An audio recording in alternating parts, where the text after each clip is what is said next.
¿Cuánto alaban al Señor? Amén. Hoy estamos entre una serie que concluimos la semana pasada con referente a Jesús 2024 y en marzo comenzaremos una referente a los nombres de los atributos de Dios. Hoy se hincapié como un puente en los próximos 2 domingos, 2 temas diferentes, pero hablando de la soberanía de Dios y la misión del hombre. Y antes de continuar, quisiera primeramente saludar a aquellos que nos están visitando por primera vez. Si usted no está visitando por primera vez, nos levantaría su mano bien alto. No lo vamos a hacer pararse ni decir nada, así que simplemente queremos reconocerlos. No hay visitas. Ok, entonces, aquellos que ya son de la casa, es que invitemos a personas. Amén. Bueno, por lo menos una persona lo entendió. Uno de los pasajes favoritos, y dice favorito pastor todos los domingos, usted sabe que es favorito, pero es que toda la Biblia yo creo que es favorita, pero es donde vemos la soberanía de Dios y la misión del hombre. Muchas personas no entienden que muchos de los profetas que son llamados venían de realeza. Elías, Eliseo, cuando tuvo que dejar riquezas. En este caso, el profeta Isaías, uno de los profetas obviamente más famosos profetas mayores del Antiguo Testamento. Se cree en la historia que Amós era el padre de Isaías y era hermano del rey Amasías, que era el padre del rey Usías. Y cuando decimos esto del pasaje, lo que está ocurriendo es que no solamente está muriendo un rey que fue bueno y seguía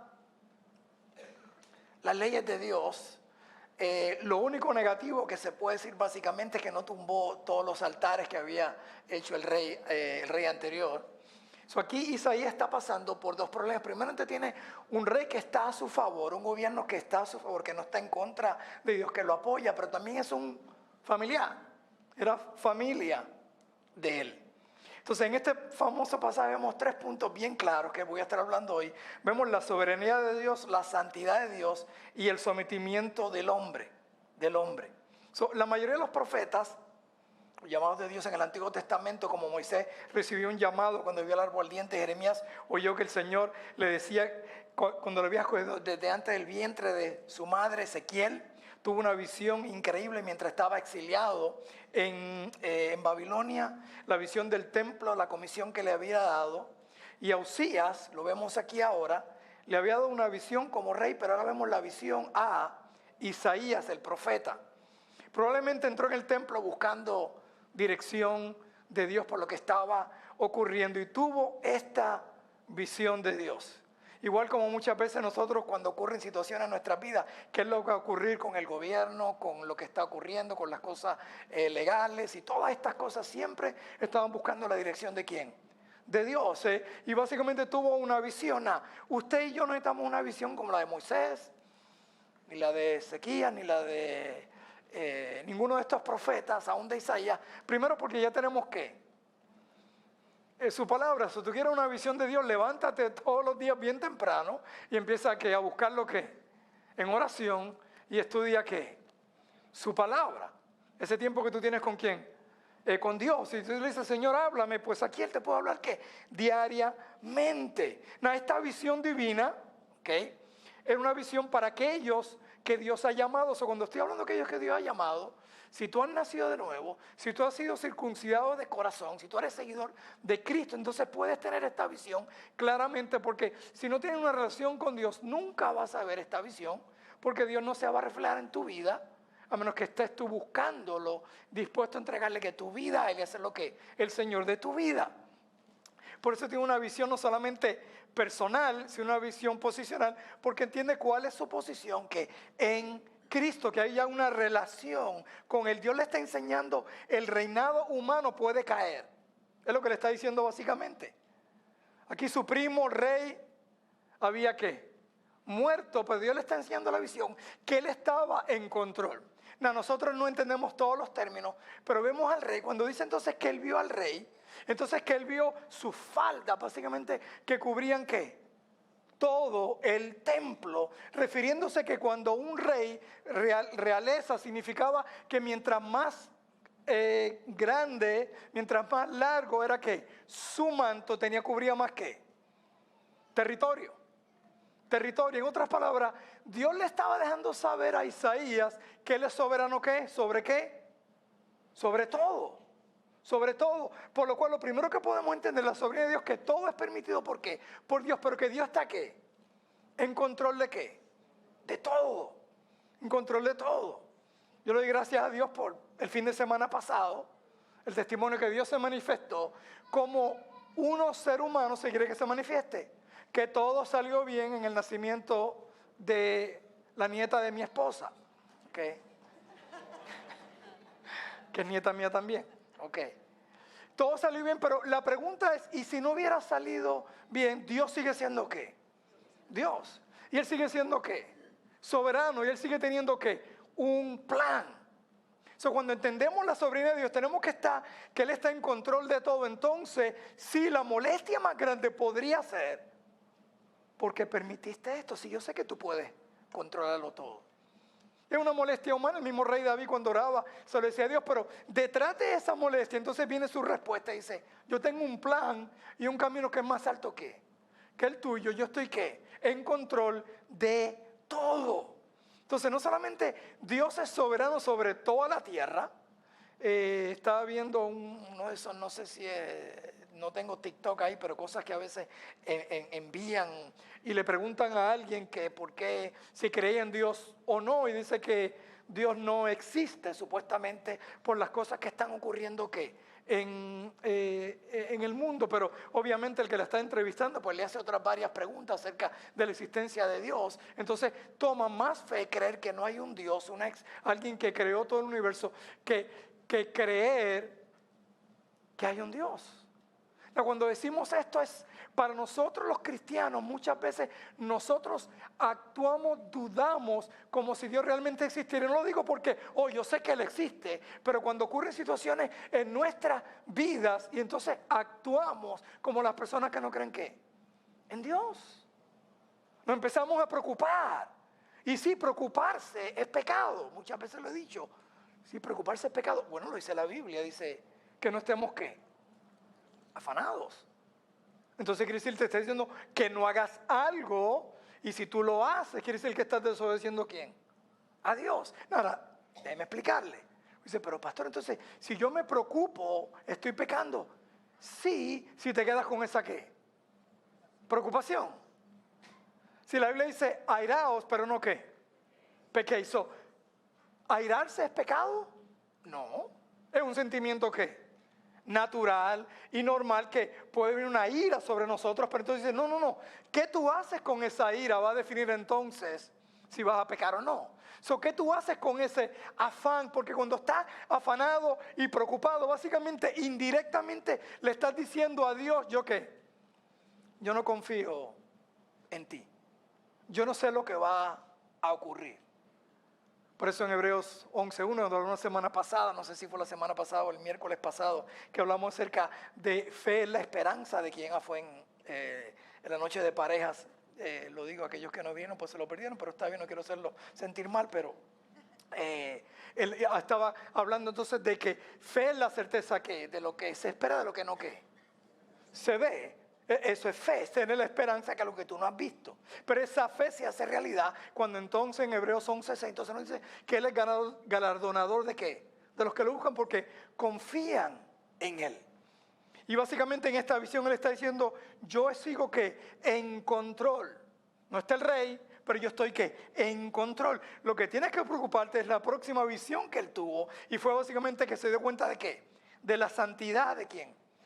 De Dios. Se dio cuenta de la santidad. Y tú dirás, pero Él no se había dado cuenta de la santidad de Dios. Ahí en el capítulo 5 vamos a ver un momento que Él realmente no entendía la santidad de Dios como usted y yo no la entendemos. Muchas veces le he explicado de aquí por qué. Porque como nosotros somos naturalmente pecadores, todos los que estamos aquí, es natural para nosotros pecar. Es más, no tienen ni que, a veces le damos más crédito al enemigo cuando la Biblia dice que de nuestra propia ¿qué? Concupiscencia. O sea, ya el pecado está en nosotros. Lo más natural es que va a salir ese ¿qué? Ese pecado. Ya está en nosotros. Entonces nuestra naturaleza, por lo cual no entendemos lo que es santidad. Y por eso muchas veces le digo, Señor, explícame cómo es santidad. Y es cuando básicamente nosotros somos, siempre se olvida la palabra, y estoy pensando ahora, no podemos tomar algo, qué malo es el viejo. Bueno, no tan malo, ¿verdad? Así que no se sienta mal, Intolerantes, esa es la palabra, intolerante. Como yo no tengo ningún problema de comer absolutamente ¿qué? Nada, pues yo no entiendo lo que es intolerancia a cierto tipo de comida, donde puede causar su muerte. Por lo cual, la santidad de Dios, entonces, es algo que nosotros no entendemos, no es natural para nosotros. Por lo cual lo podemos ver entonces en la cruz del Calvario, donde Él era santo, Él era perfecto. Entonces ahí demuestra su santidad, porque entonces pone a su propio Hijo para que pague, porque por nuestros pecados, cargar por nuestros pecados. Esa fue la primera vez que hubo una separación, humanamente hablando, entre Jesús, Hijo, y Dios Padre. Por ese Padre, ¿por qué me aqué? Desamparado, porque todo el pecado de la humanidad cayó sobre él y Dios simplemente vio que su rostro, porque es intolerante al pecado. Entonces vemos aquí como Dios le da una visión de la santidad de él, decía, y se decía en uno otro, santo, santo, santo es el Señor de los ejércitos, toda la tierra está llena de su gloria, toda la tierra. Isaías se da cuenta de dos cosas. No solamente la soberanía de Dios, no solamente la santidad y la gloria de Dios. El propósito de su creación era que Dios fuera ¿qué? Glorificado en toda ¿qué? La tierra. Exactamente cuando Jesucristo nos da la gran comisión, dice, ir por todo el mundo que predicar el evangelio. Para que la gente vea que la gloria de Dios, y la gloria de Dios solamente se puede dar a través de ¿quién? De su pueblo, de su gente. Ese siempre fue el ejemplo, por eso Él escogió un pueblo, hizo Abraham, y de Abraham entonces hizo un pueblo, para que ese pueblo enseñara la gloria ¿qué? De Dios. Y tanto fue el testimonio que cuando el pueblo iba a entrar a Jericó, que entonces fue Rahab que los escondió y dice, no, yo he oído de ¿qué? De su Dios, de su Dios. Porque todas las otras naciones tenían ¿qué? Diferentes ¿qué? Dioses, así como nosotros tenemos diferentes dioses. Cualquier cosa que nosotros pongamos ante el Dios, al Creador, a Elohim, y vamos a estar hablando de Él en el próximo mes, se convierte ¿qué? En un Dios.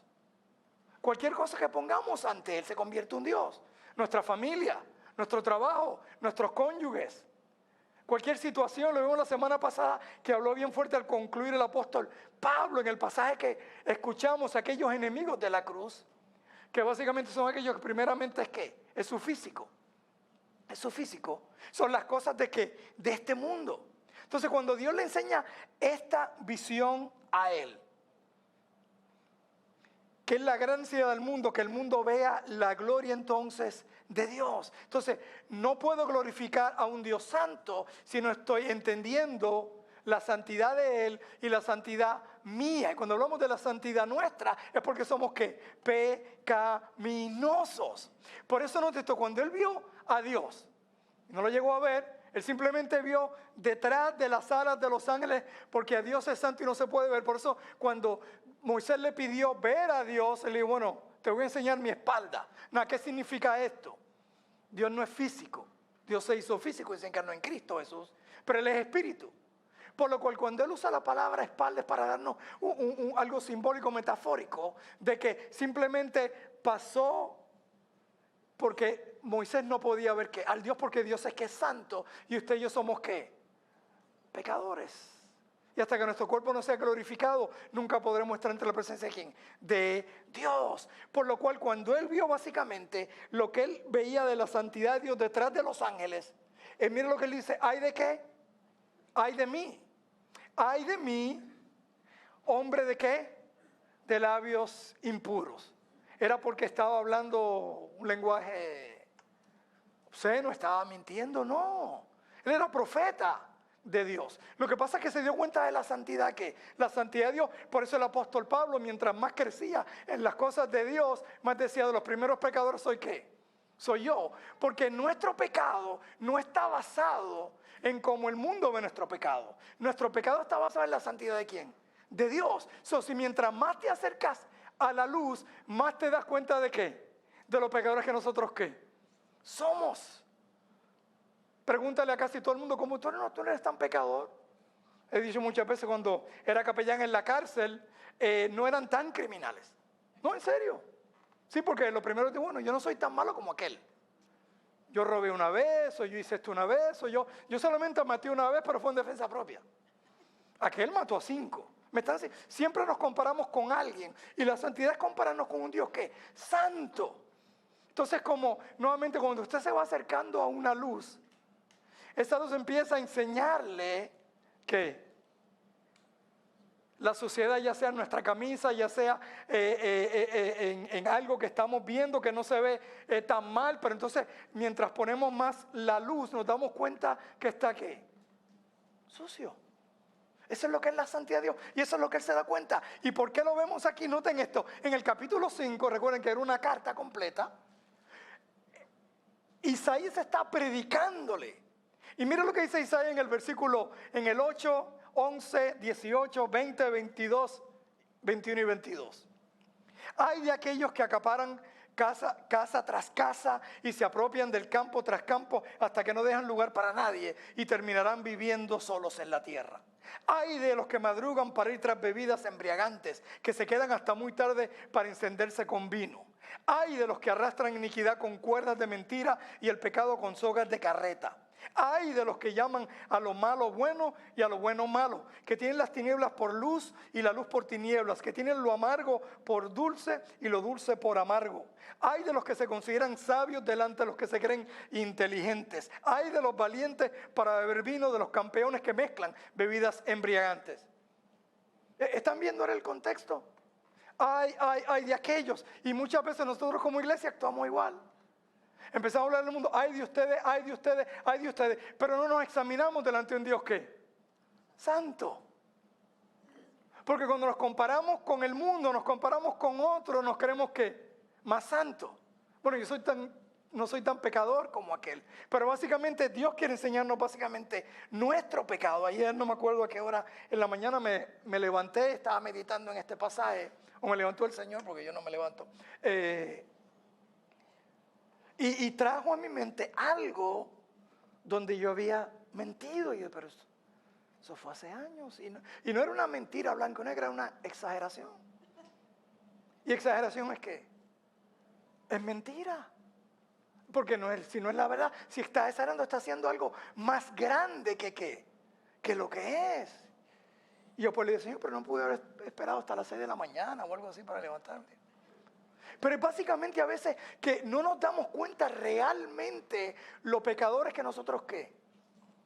Somos. Pero entonces no es para sentirnos mal. El triple uso de la palabra es enfático y señala la singularidad de ¿quién? De Dios. Él está completamente apartado de todo lo profano o pecaminoso. Que toda la tierra esté llena de ¿qué? De su gloria y su reino, entonces su soberanía. Que ante la santidad ella sintió el peso de su pecado. No, vean esto, ¿sentimos nosotros el peso del pecado de nuestra nación, de nuestra familia? ¿O realmente vivimos sin sentir realmente el peso del pecado? Noten, Nehemías estaba tranquilo en Nehemías capítulo 1. Él tenía su trabajo, tenía su seguro médico porque estaba trabajando con el rey, tenía su retiro, él era el copero, tenía tremendo trabajo de confianza. ¿Con el rey? Pero cayó entonces cuando él vio lo que Jerusalén, se enteró lo que estaba ocurriendo y empezó a interceder por el pueblo ¿de qué? De Jerusalén.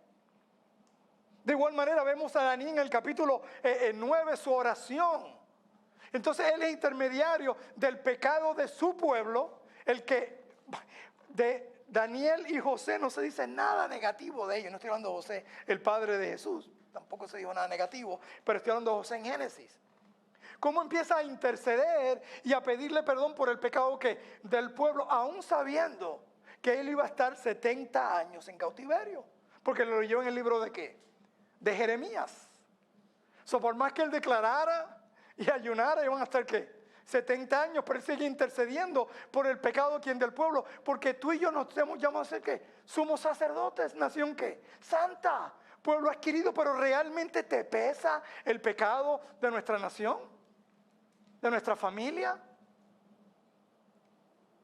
Y eso lo vimos la semana pasada, cuando el mismo apóstol Pablo sentía esa pesadez y creía: yo quiero conocer más a Cristo y su sufrimiento y su padecimiento, para entonces entender lo que Él hizo, y donde Él mismo dice que estaría dispuesto a dar su vida para que otros fueran salvos, sabiendo que Él no podía dar su vida.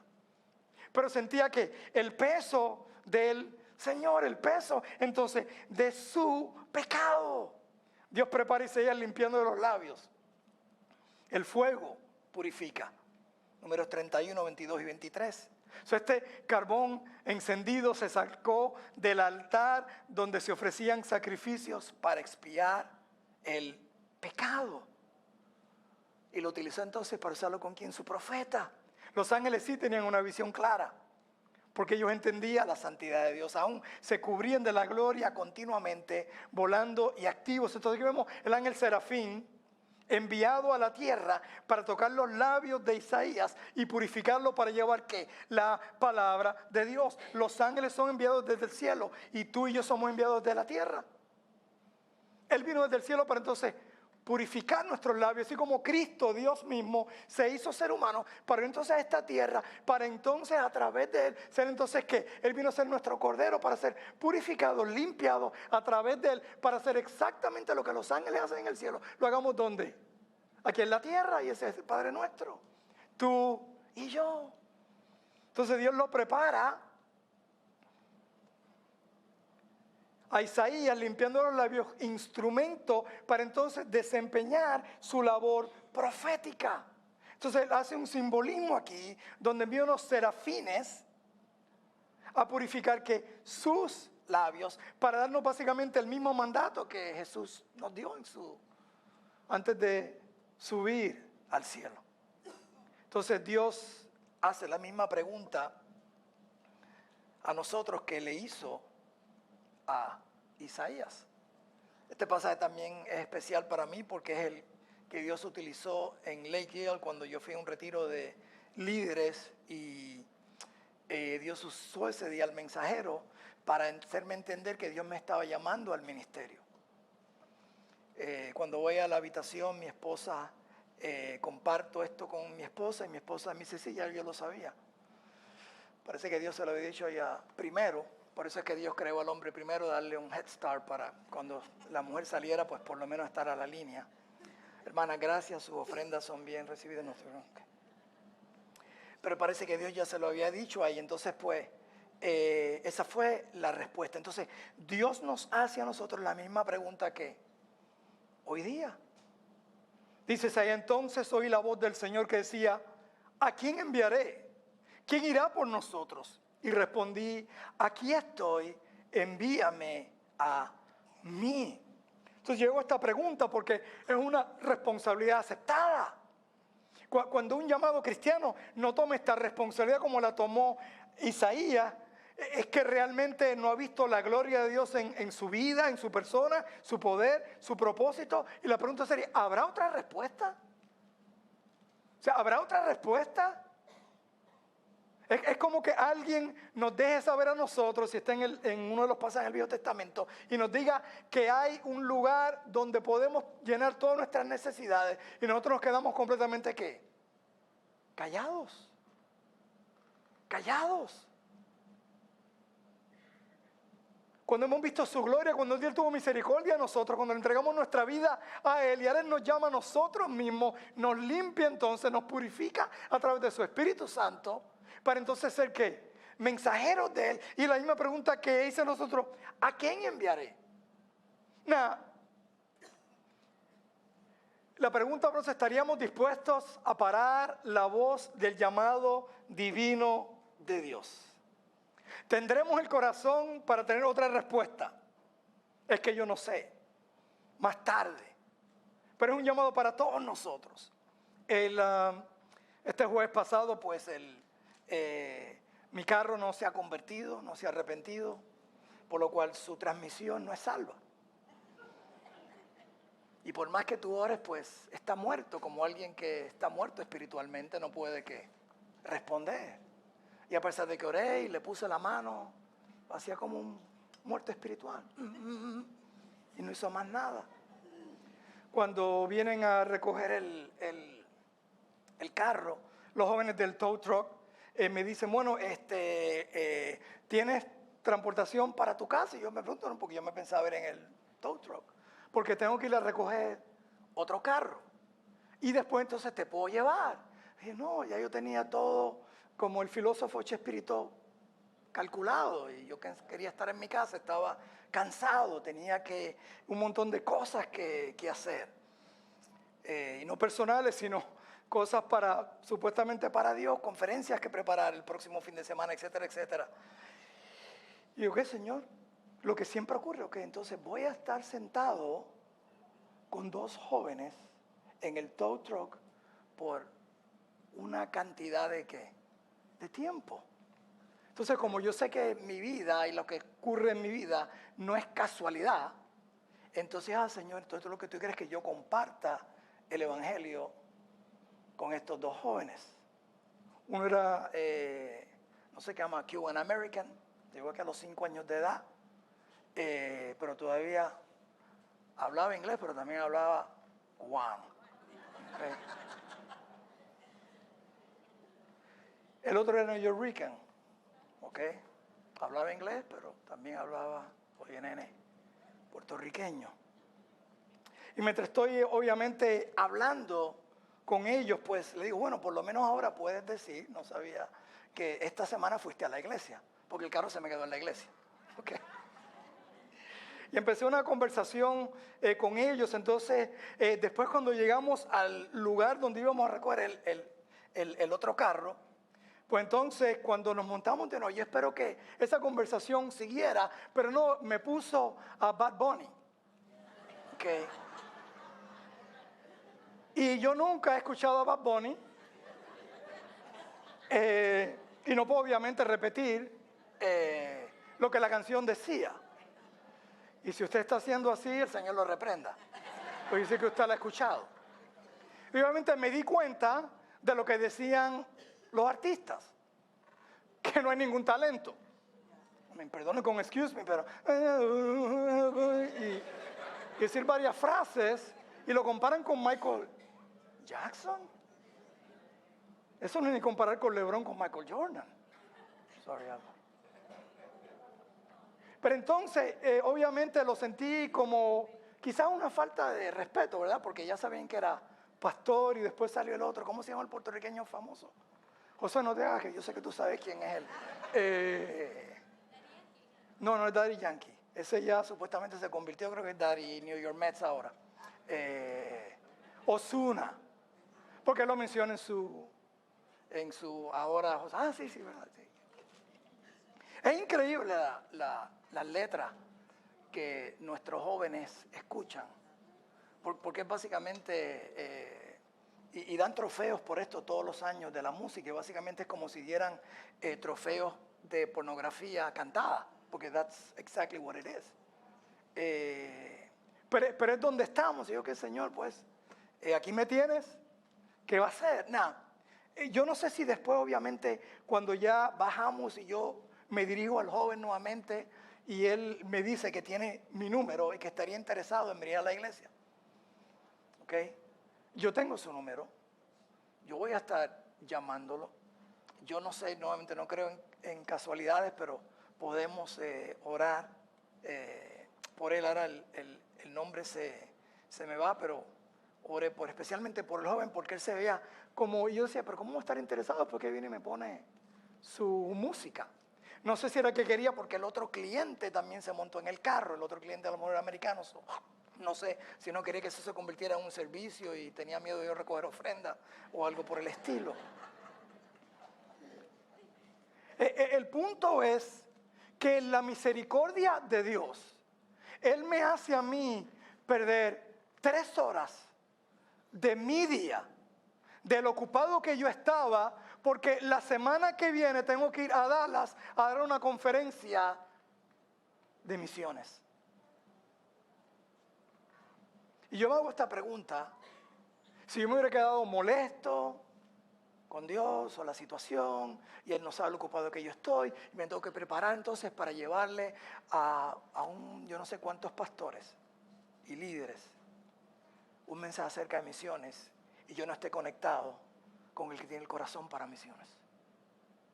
Que no es casualidad que yo estuviera ahí. Y mi pregunta es para nosotros entonces.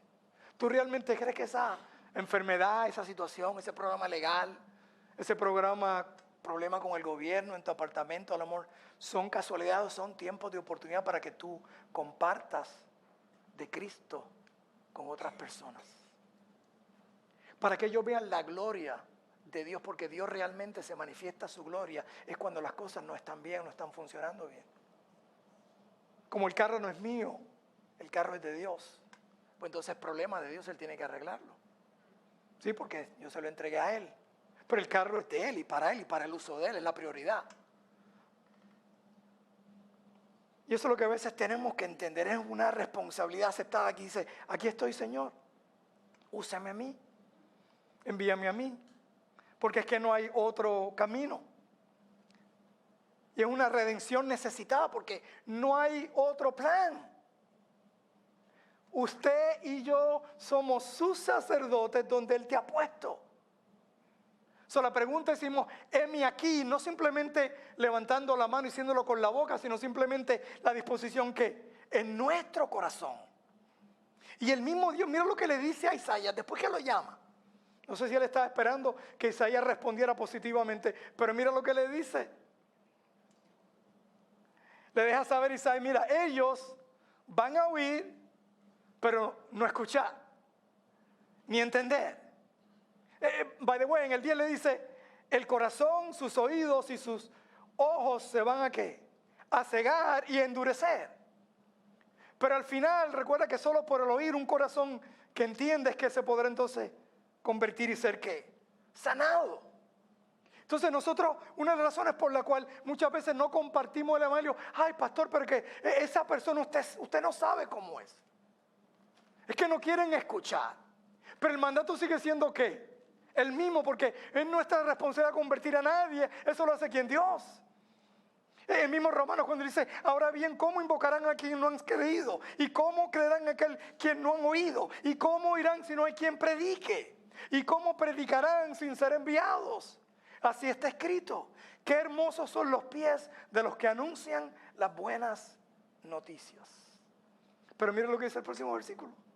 Sin embargo, no todos los israelitas aceptarán las buenas noticias. Isaías dice, Señor, ¿quién ha creído a nuestro mensaje? Así que la fe viene ¿por qué? Por el oír. Como resultado de oír el mensaje, y el mensaje que se oye es la palabra ¿de quién? De Cristo. Y el 18 dice, pero ¿acaso no oyeron?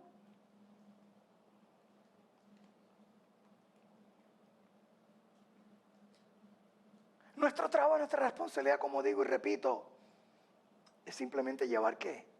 Dice, Señor, aquí yo estoy. Aquí yo estoy. Misioneros tenemos en nuestra iglesia.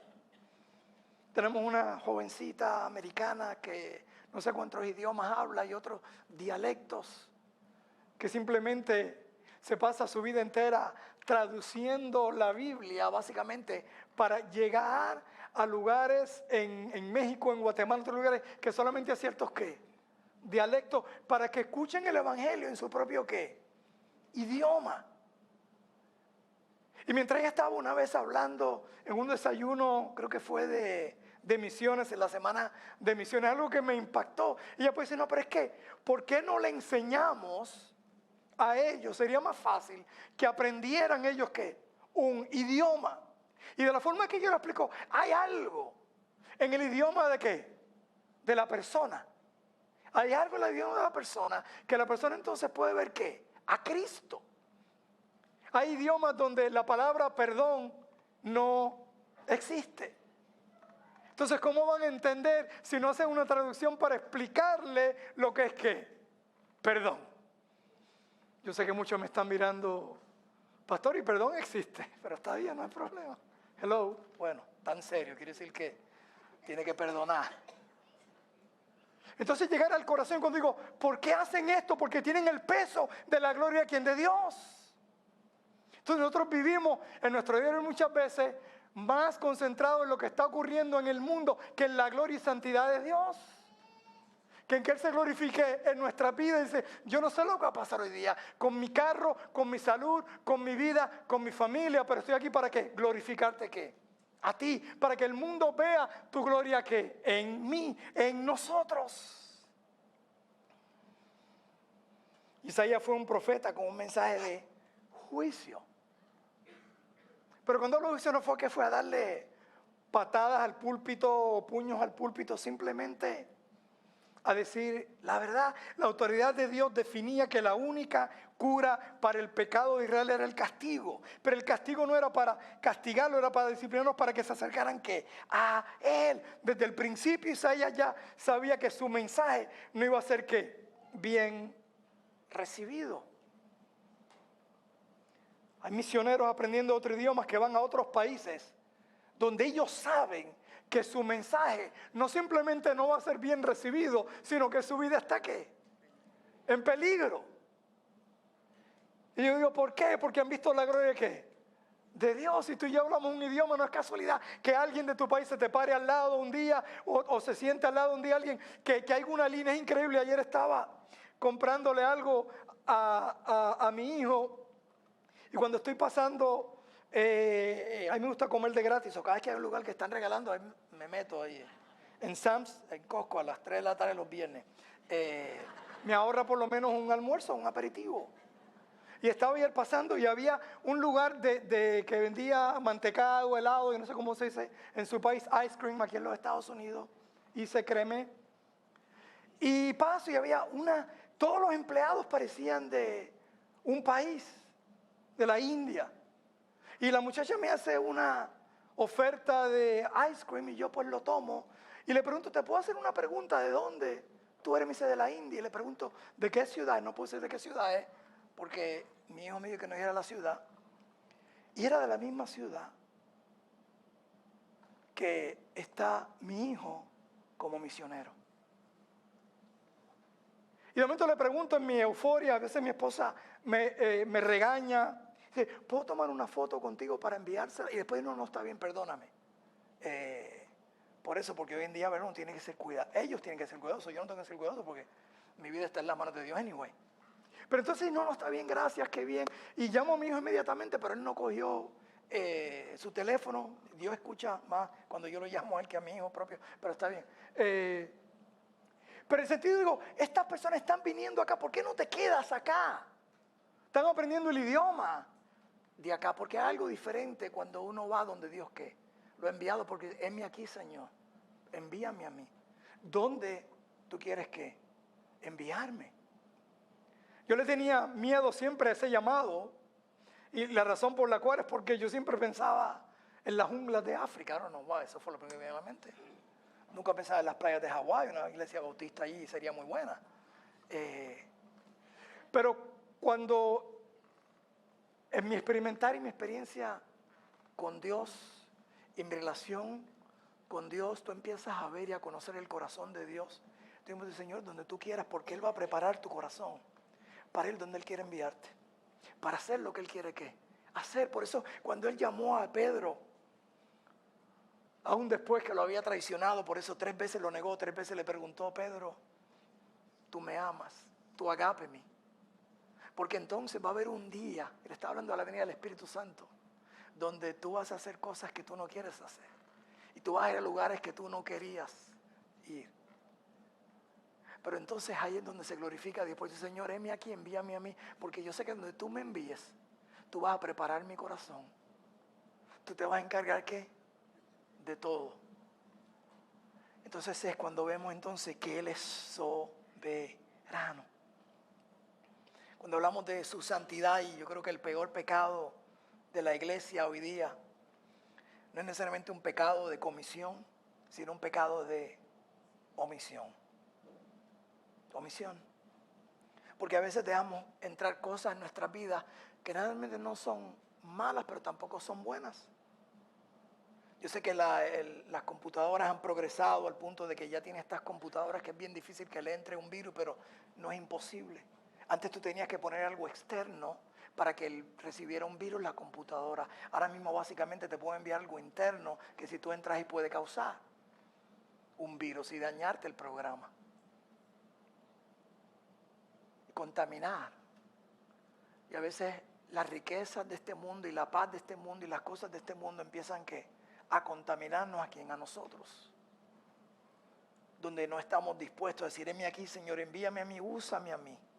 Me pongo que en tus manos. Ahora cuando usted va a ver un bebé que especialmente es bien recién nacido, lo que le piden entonces, lávate ¿quién?